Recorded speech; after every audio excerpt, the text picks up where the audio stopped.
I'm honoured to be standing in front of these guys who fight for our environment every single day in what they do. I'm Mayor Gavin Buckley. It is the 49th annual Earth Day, and I couldn't be happier to be here with Senator Cardin, Congressman Sarbanes, County Executive Stuart Pittman, and all of the people who work on the environment here to talk about the things we are all doing to help planet Earth. You're standing at City Dock. It's a little slice of history to stand here in a place that for the majority of our time in our city was a working harbour with fisheries. For generations, watermen worked the water and brought their catch in to sell in downtown. Over here, we had a huge above ground oil storage tanker. At one point in time, white and black fishermen worked side by side, offloading their fish and seafood right here where we are standing. It's really only in the past 50 or so years it is used primarily as a parking lot. You guys can say boo to that if you want. Boo. The fish aren't plentiful, the jobs aren't plentiful. We've got to get people out on the water again. Get them connected to it in a meaningful way so that they care about it. We want to get back to the place where it is swimmable and fishable. But we've also got to be serious about the environmental policy to deal with the impacts of climate change. This area where we are standing sees more frequent and more intense nuisance flooding. Just this past Saturday, much of what you see was a few inches underwater.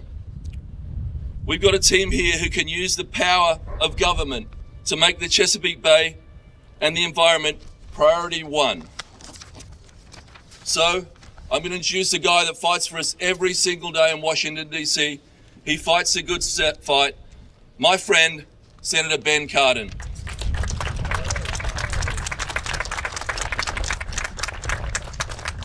Mayor Buckley, thank you very much for your extraordinary leadership here in the city of Annapolis. This is a national treasure that we have in Annapolis, and your leadership is preserving and moving it forward, and we thank you very much. Quite frankly, Congressman Sarbanes called my office and said, let's do something appropriate for Earth Day. Earth Day, of course, it was Gaylord Nelson, a member of the United States Senate 49 years ago, who said, let's recognize that we all have responsibilities to our Earth and make a day where we can show our commitment to preserving the Earth for future generations. And I was talking with Congressman Sarbanes, says, let's come to Annapolis and let's do something to show the Chesapeake Bay. And one of the most important programs that doesn't get quite as much attention, and that is the Gateways program. I'm going to talk a little bit about that. But I want you to know that our entire federal team is very supportive of our commitment to this Earth. Senator Van Hollen wanted to be here. He could not. He has other commitments in other parts of the state today. But he is not only a strong supporter of our programs, he's one of our key co-authors of the Chesapeake Bay Gateways program that we're going to be talking about, and the Chesapeake Bay program itself. I also want to acknowledge the National Park Service that's here in their Chesapeake Bay office, which is an extremely important part of the federal team in the Chesapeake Bay. And yes, we could talk at great length about our efforts to clean up the bay, and we have experts here with Ann Swanson and Joel Dunn and Will Baker, who are our private sector coordinators to make sure that our federal, state, local, private sector are all working to preserve and clean up the bay. The Chesapeake Bay is a national treasure. It's been so declared by federal administrations for many, many years. It is the largest estuary in our hemisphere, contributes more than $1 trillion to our economy. It's iconic to our way of life, et cetera, et cetera, et cetera. We all know how important it is. And yes, we are moving forward with very important programs on the Chesapeake Bay, including the reauthorization of the Chesapeake Bay program at a higher level than it is today. And we have bipartisan support for that, and it passed our committee by strong bipartisan support. That money will be used for a lot of important purposes. But I want to talk today and announce that with Congressman Sarbanes, we will be introducing legislation to reauthorize the Chesapeake Bay Gateway Program. Now, for those of you who may not be familiar with that part of the program, it's to help us understand how the bay and our river trails can work. So it gives technical assistance to help groups that are working in this area, but also puts a priority on establishing access to the bay, because we want people to be able to enjoy the bay.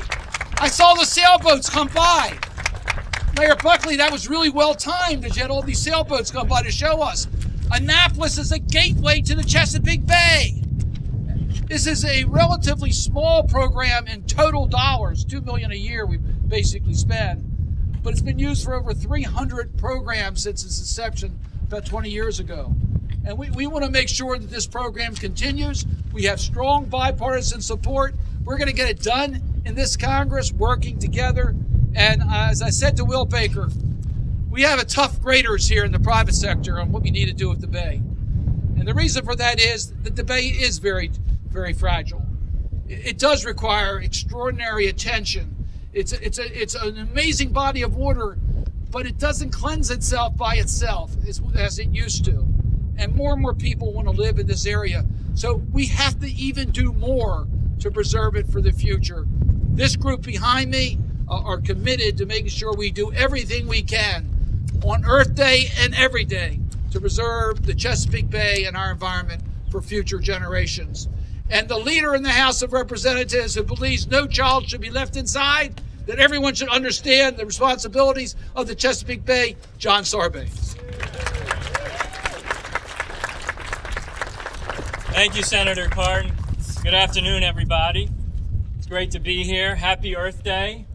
This partnership that's represented behind us, and it's just part of the many folks that have come together to help the Chesapeake Bay, I think is really unrivaled when you look around the country. So many cutting-edge initiatives have been begun here in Maryland around the Chesapeake Bay, and those models, those best practices are now borrowed not just nationally, but internationally. I was this morning on Poplar Island for about 3 hours. We got a tour out there.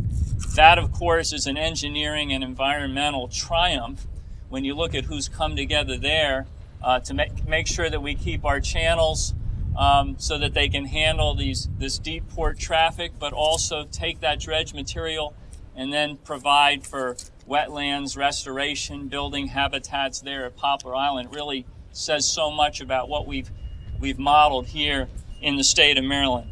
Senator Cardin, thanks to you and to Senator Van Hollen for your incredible work on the Senate side, really leading the charge when it comes to protecting and preserving the Chesapeake Bay. I'm very pleased that next week we will be introducing with Senator Cardin, so in both chambers, the Chesapeake Bay Gateways and Water Trails Reauthorization Act. The idea is to get that in place and authorized through the year 2025. As Senator Cardin indicated, this is, a lot of people can see the bay, but getting to the bay is another matter. So you need the Gateways program to create these points of access. There's 170 sites through the Chesapeake Bay watershed that are part of the Gateways and Water Trails program. This is one of them. City Dock is part of the Gateways program. Interpretation, education, recreation, all of those are fulfilled through the Gateways program, so we want to make sure that we keep that strong. As Senator Cardin said, in addition, we've been working on the House side and the Senate side to make sure that we get the Chesapeake Bay program reauthorized at a higher level, at the $90 million level, over the next 5 years. In fact, we want to add $500,000 each of the subsequent years after this first year at $90 million. That program, again, a national and international model, setting benchmarks. What gets measured gets done. Chesapeake Bay Foundation understands this. Will Baker's been leading the charge on this for many, many years. But that's the pollution diet. That sets the targets that we can meet with watershed improvement plans and all of the other measures that we've undertaken to meet the guidance of the Chesapeake Bay program.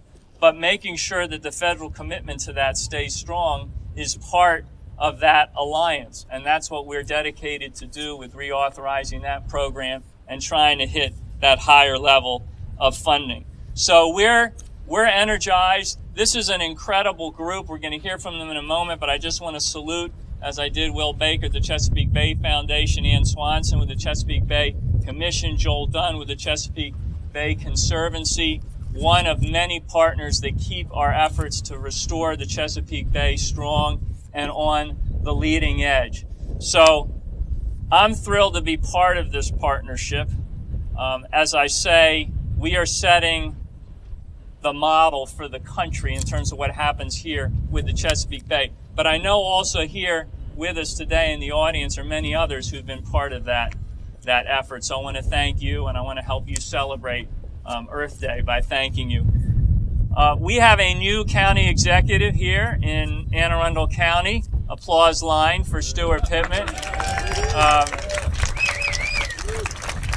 And he made the environment a central part of his campaign, and it doesn't surprise me that the voters of Anne Arundel County responded to that when they went to the polls last November. So it's really a pleasure and an honor to introduce your new county executive, Stuart Pittman.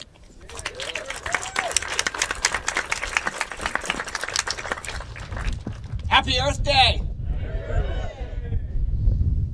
Hold that up. Look over there. There's a sign. It says time is precious. And time is precious. We cannot wait. We have to save our Chesapeake Bay, and we have to create renewable energy so that we can combat climate change. And I started out the day this morning at a place called Smithsonian Environmental Research Center, SERC. Has anybody ever been there before? Yeah? Fantastic. 2,600 acres right here in Anne Arundel County. And that's the place where they proved beyond a shadow of a doubt that trees matter, that if you plant trees and if you have vegetation close to the streams that go into the Chesapeake Bay, that you can improve water quality. So they have a demonstration project there where they're planting trees. And in fact, the developers are paying them to do it because the developers cut down the trees and then they have to pay into the Forest Conservation Fund. And one of the places that they plant those trees is at SERC. And they cut the nitrogen in the water from when it was a cornfield to now by 80%. And the studies that they have done there have guided our policy so that there's no debate about the policy anymore. And we went there this morning at 9 o'clock because we were announcing the creation for the first time, I'm shocked that there hasn't been this, of a Citizens Environmental Commission in Anne Arundel County. And its job is to, its job is to help us fulfill the promise that we have to the Chesapeake Bay to restore its health, but also to address renewable energy and climate change in our county.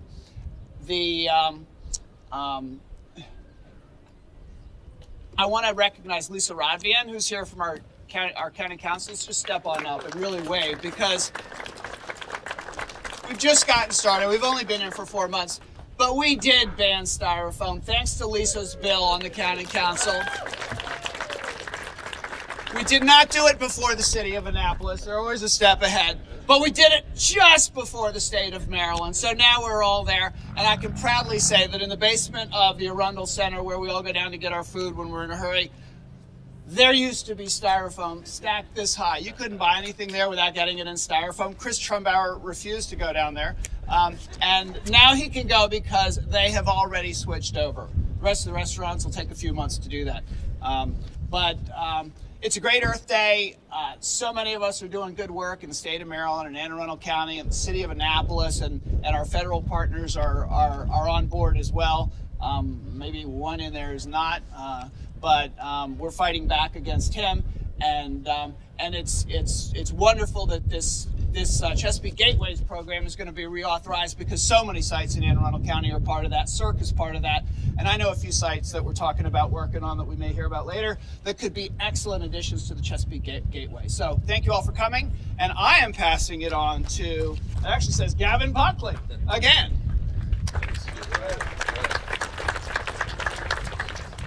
Again, I want to stress how proud I am to be part of this team. I know we all care about this. The environment is not political. I mean, it is. It's not partisan.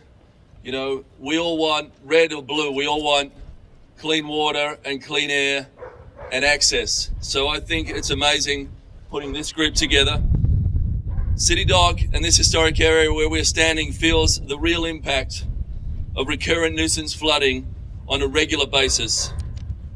Where there had been a handful of flooding events in previous generations, we have up to 40 days a year when you can't park down here and businesses are impacted. The Stanford University just conducted a study on the cost of recurrent flooding and determined that it costs both the city and the businesses hundreds of thousands of dollars of lost revenue. I want Annapolis to be the resiliency capital of the world. We will also be the environmental watchdog at the same time. We have to figure out ways to control the flooding without bankrupting the city. I'm very pleased to announce that our nuisance flooding project here at City Dock, which will cost several millions of dollars and take a couple of years to complete, will be getting underway soon. We also have a more immediate pumping solution that we hope to implement by summer to help some of the businesses along Dock Street that have water coming to their front door on a regular basis. Alongside the city and federal dollars, Speaker Mike Bush was able to secure $1 million for the City Dock in this year's general budget. He's no longer... And I would just like to say that Mike Bush was our lion, and he went out like a lion. This session, he did so much for this city, this county, and this state.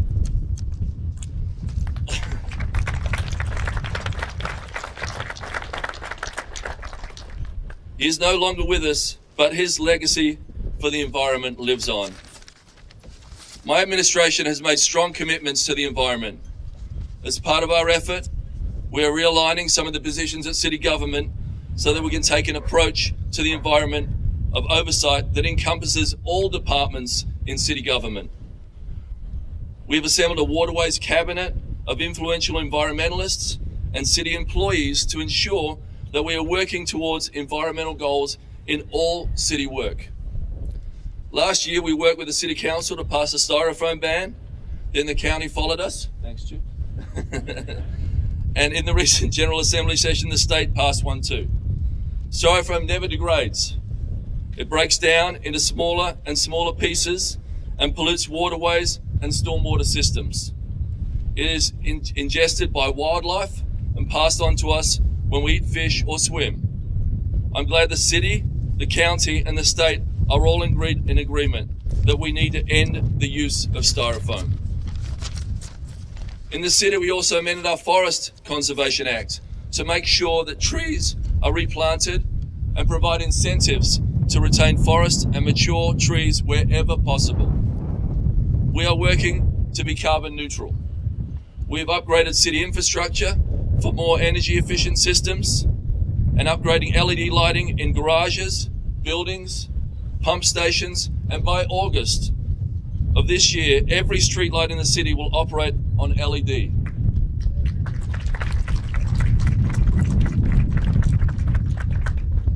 We've built a solar park on an old landfill. Next, we want to move towards the elimination of single-use plastic in the city. To start, we'll eliminate plastic bags in food, and we'll launch a public education campaign to get people to change their habits. We are making applications for a no discharge zone in Annapolis that will require all boaters to pump out their waste to a pump station. This keeps harmful human waste out of our harbour, rivers and creeks, and I was stunned to realize that we weren't a no discharge zone. How could we have let that happen? But we have the right people to make change happen. We're also addressing transit solutions with bike shares, connecting people and pedestrian paths, and ensuring our streets are safe for bicyclists and cars.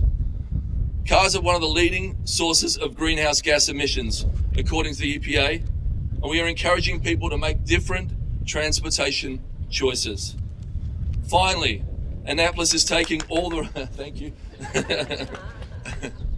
Finally, Annapolis is taking all the right steps towards doing its part to reduce our stormwater load and stay on target to reduce nitrogen, phosphorus, and sediment as required by the Chesapeake Bay pollution diet.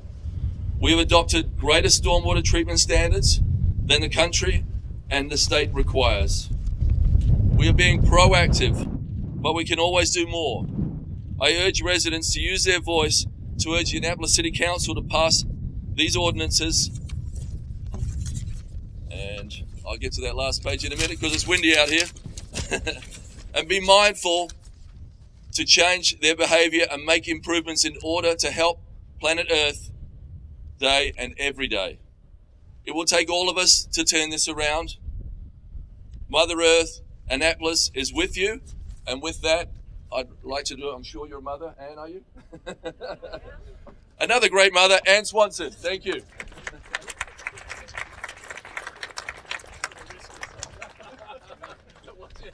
It's a real pleasure to be here on Earth Day, and I really want to commend Senator Cardin, Senator Van Hollen, who couldn't be here but certainly is here in spirit, Congressman Sarbanes, Mayor Gavin Buckley, and also County Executive Stuart Pittman, as well as all of my colleagues, both behind me and in front of me, who care deeply about the environment.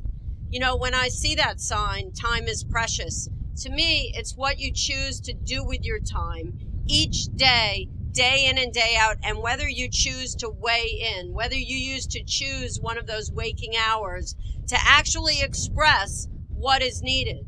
And what I want to do in my brief time here is to recognize that the leaders who are sponsoring this conference today are doing just that. It's a miracle when you think about it that they're all standing here as saying environment is a top priority. It's not a frivolous thing. It's a main integrator in everything we do, whether it's economic growth, whether it's ecological stability, whether it's community relations and friendship and stability.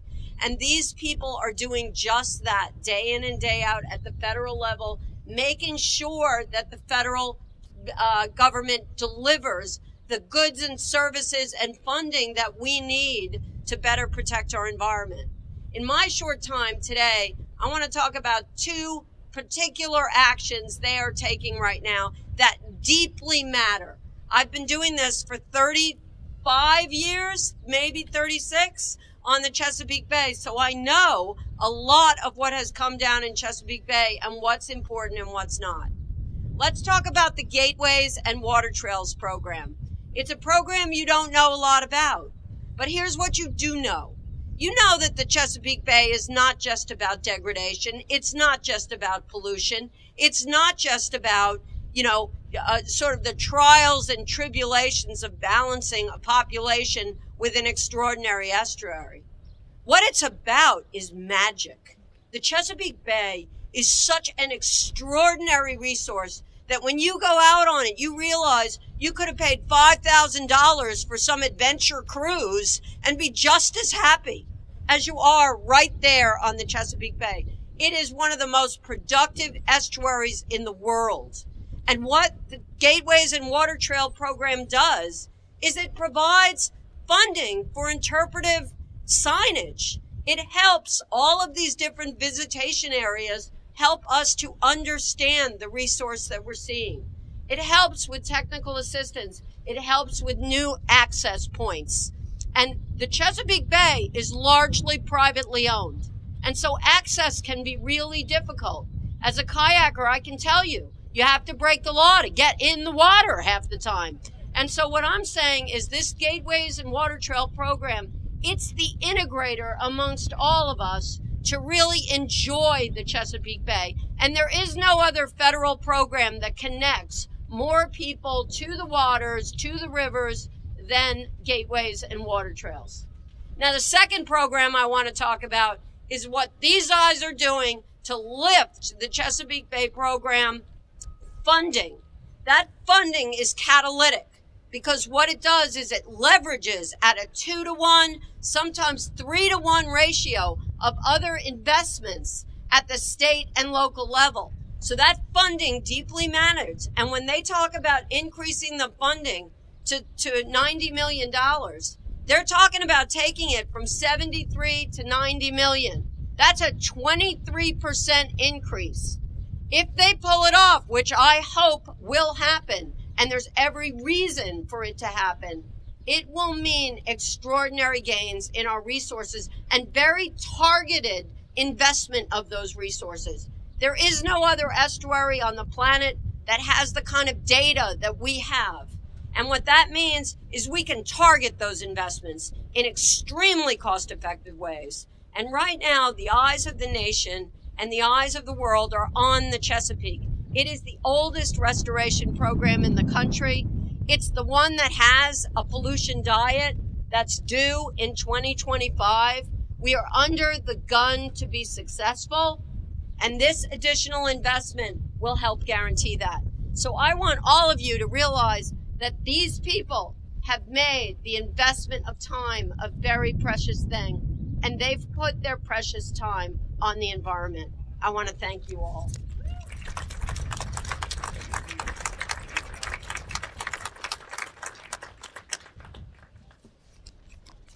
Ann is such a wonderful conservation hero. I'm Joel Dunn. I'm the president and CEO of the Chesapeake Conservancy. I'm very grateful to be with you today and to be with these conservation heroes behind me. Because of them, my two young daughters and our families and our friends and the visitors to the Chesapeake will be able to experience the magic of the Chesapeake that Ann spoke to you about. Our organization has strong and enduring partnerships with the National Park Service, with the Environmental Protection Agency, and leading advocacy organizations like the Chesapeake Bay Foundation, policy experts like the Chesapeake Bay Commission, and many of the other partners that are here today, like National Parks Conservation Association. We know that when people feel connected to the Bay, they'll be more likely to take care of it. Our hope is that once connected, they may decide to vote for politicians who care for the environment, donate to their favorite nonprofit, even choose a career in conservation. Nevertheless, of the Chesapeake's 12,000 miles of shoreline, only about 2% is publicly accessible. That makes it difficult for advocates for the Chesapeake Bay to form. When you've never seen it or you don't understand it, you won't do those critical things. For 20 years now, thanks to Senator Cardin and Representative Sarbanes, the National Park Service Chesapeake Bay Office, through the Chesapeake Bay Gateways Program and the associated national trails, have been creating and enhancing outdoor recreation opportunities and educational opportunities for the public. Thanks to their effort and that of their partners, they've created 153 new public access sites since 2010. They're helping people get out on the bay. What an amazing accomplishment. They're leveraging the web and the internet to connect people with the awesome resources online. They've built findyourchesapeake.com, which is like the Amazon.com for outdoor recreation experiences in the Chesapeake. Please check it out. It's amazing. They have helped facilitate land conservation across the entire watershed through public and private partnerships to the tune of 1.4 million acres since 2010. The Park Service and the Chesapeake Bay Gateways program have become a critical component of the Chesapeake Bay program. The Park Service, get this, they're in charge of 5 of the 2014 Bay Agreement goals: public access, land conservation, environmental stewardship, diversity, environmental education. This authorization and appropriation are reaping huge dividends for our citizenry, thanks to the leaders behind me. There's also major economic benefits from the Gateways program, as this helps enhance visitor spending, tourism, and other resources for our area.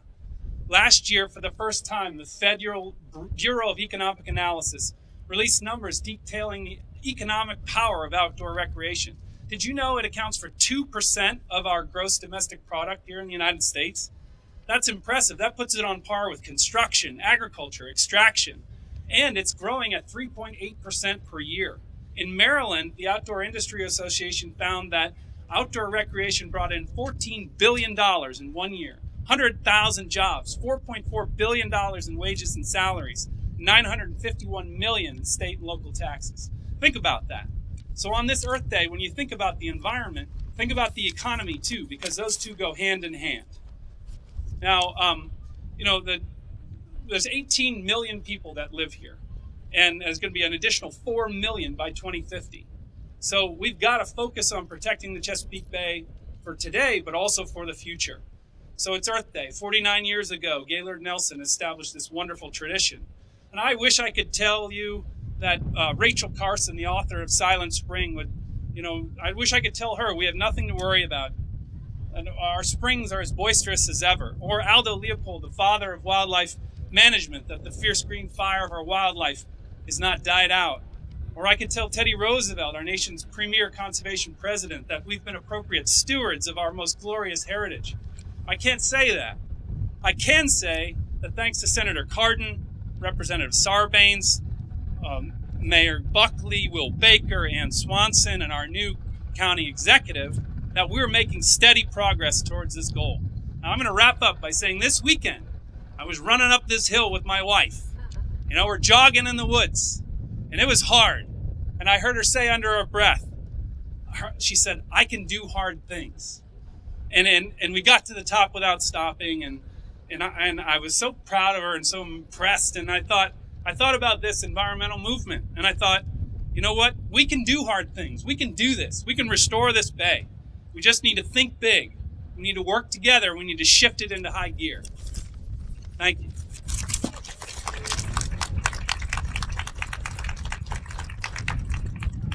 Hey! Happy Earth Day! Do you love the Earth? Come on, let's hear it. You love the Bay. We can do it. When I was a young boy, I was riding in a car and I saw a sign that said, "Save the Bay." And I asked my dad, "Will the Bay die?" And he said, "Well, maybe so, unless somebody helps it." These folks behind me are helping.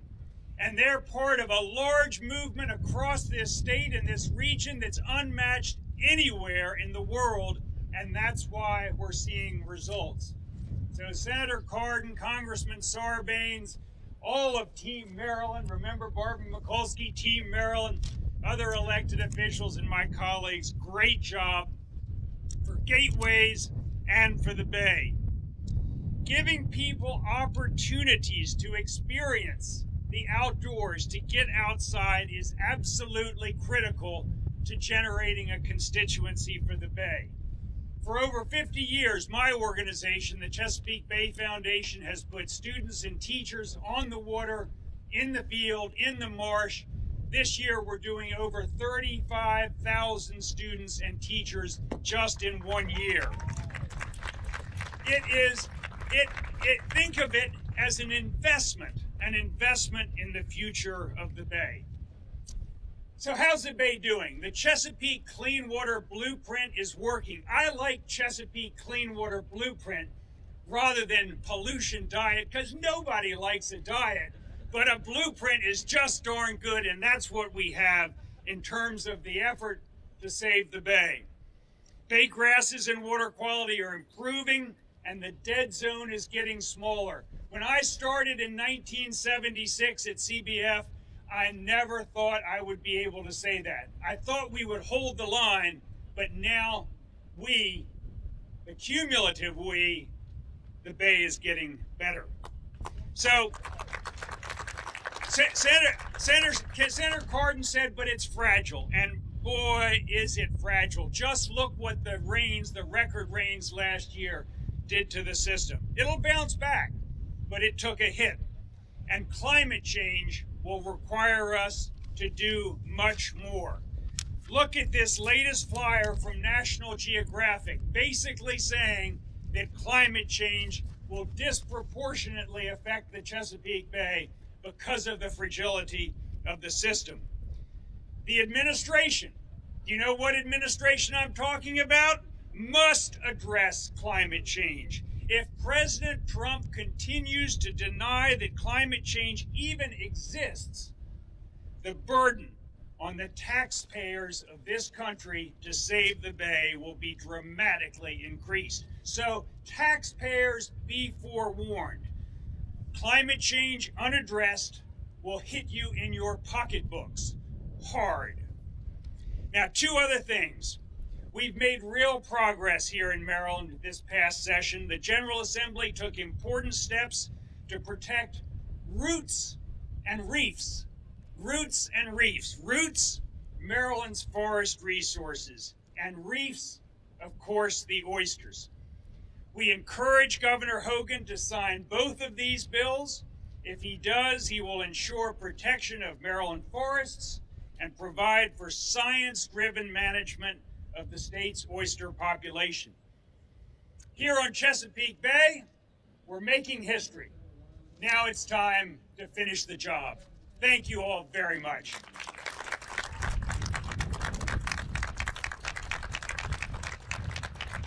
So one more big round of applause for everybody coming out today. Thank you so much.